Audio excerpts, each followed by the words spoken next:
एक लड़का था, वह काफ़ी गरीब था। उसके पास ना तो कुछ खाने को था और ना रहने को था। वह अपने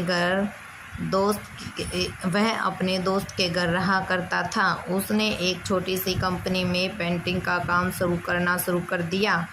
धीरे धीरे उसके पास काफ़ी पैसे हो गए। बाद में वह काफ़ी धनी भी हो गया, लेकिन अभी भी अंदर कुछ कमी का एहसास होता था।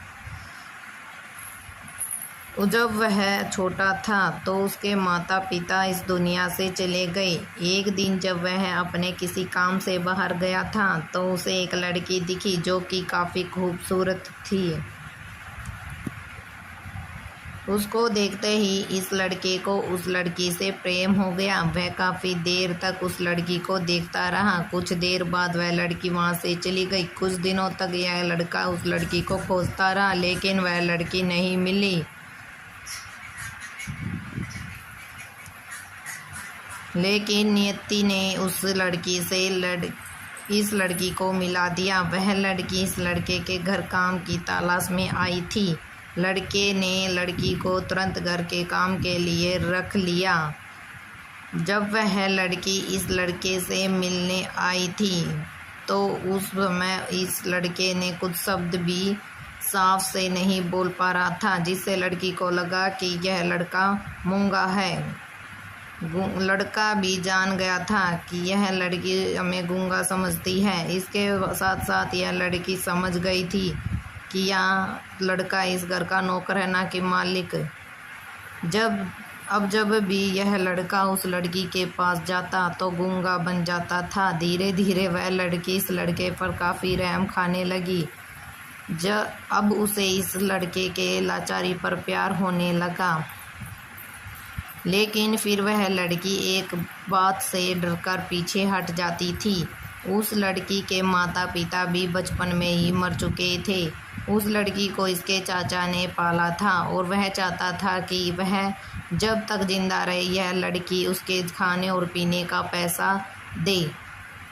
लड़की का प्रेम हद से बाहर जाने लगा। लड़के के एक खांसी पर भी वह लड़की की दौड़े उस लड़के के पास पहुंच जाती थी।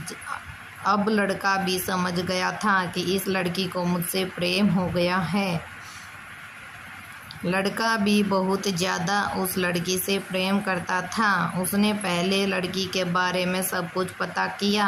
जब उसे सब पता चल गया तो वह बहुत रोने लगा, क्योंकि उसने गूंगे होने का झूठ बोला था। अब वह दिनों रात रोने लगा। लड़की अपने सैलरी में से लड़के की इलाज करवाने को कहती थी। एक दिन सुबह ही उस लड़की को पता चला कि वह लड़का हॉस्पिटल में भर्ती है। वह दौड़ते हुए जब हॉस्पिटल में पहुंची तो उसने देखा कि लड़का बेड पर बेहोश पड़ा है। उसके आसपास काफ़ी मशीन लगी हुई थी। जब लड़की डॉक्टर के पास पहुंची तो वहां पर डॉक्टर ने उसे बताया कि लड़का अब बोल नहीं सकता। उसने अपनी जीभ को काटने की कोशिश की है। इसके साथ ही उस डॉक्टर ने उस लड़की को एक पत्र दिया। उस पत्र में लिखा था कि मैं एक काफ़ी धनी लड़का हूँ। जिस घर में तुम काम करती हो उस घर की मालिक मैं ही हूँ, लेकिन इसके साथ ही मैंने तुमसे एक बहुत बड़ा झूठ बोला है कि मैं एक गूंगा हूँ।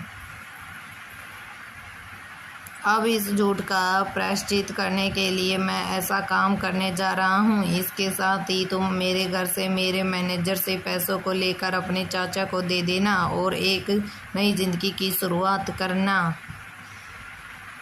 अगर हो सके तो मुझे माफ़ कर देना। तुम्हारा दोषी इस पत्र को पढ़ने के बाद उस लड़की के आंखों आंसू से भर आए।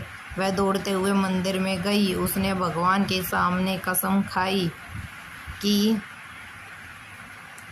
जब तक वह लड़का बोलने नहीं लगता तब तक वह कुछ नहीं खाएगी, भले ही वह मर क्यों ना जाए। इधर डॉक्टर भी उस लड़के का इलाज कर रहे थे। ईश्वर ने दोनों के मन की बात कबूल कर ली और अब लड़का बोलने लगा।